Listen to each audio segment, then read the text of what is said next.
Hello. Okay, summers are here and you're in AC all day, and your skin may feel dry and dehydrated, probably some patches, even if it's oily. So I'll tell you about four moisturizers I actually like: Clinique, Cetaphil, Neutrogena, and La Roche-Posay. Checked every ingredient and found some things that even surprised me. Clinique 100-hour moisture surge.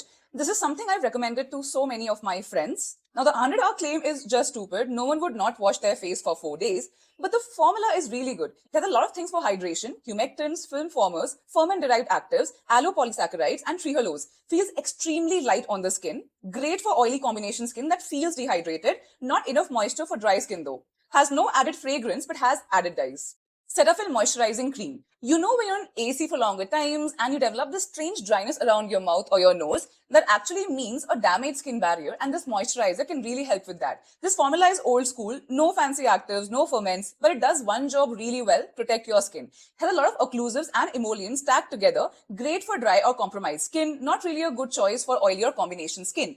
One interesting thing though, the American Society for Contact Dermatitis named benzyl alcohol as 2026 allergen of the year. This cream has this in its inky. Though generally considered very safe, this is something I'm very curious about. Would love to know more in the comments.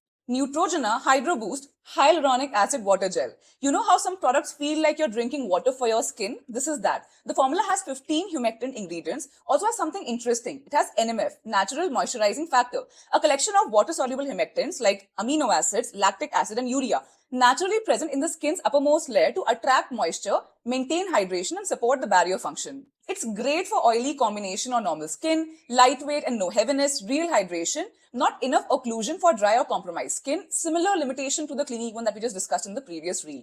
One thing though, it's heavily marketed for the hyaluronic acid, but that comes at number 15 in this inky. Has added fragrance and dye, but also it's a standout product for the price. La Roche-Posay Cicaplast Balm V5 Plus. Now let me be clear about this first. This is not a moisturizer. This is a repair balm. Apply it to the damaged or dry patches of your face. It's not meant to be used all over your face as a daily moisturizer unless your skin is genuinely dry or compromised. It has panthenol at number 6, and it not just has centella extract, it has madecassoside, the exact compound within centella that does the repair work.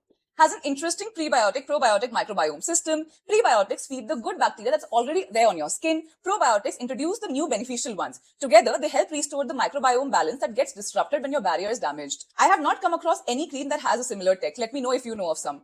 No added fragrance, no dyes, the cleanest formula of everything we've reviewed in this series. Perfect for dry, compromised, and sensitized skin. Not meant for oily, combination, or acne-prone skin. It'll be too heavy for you.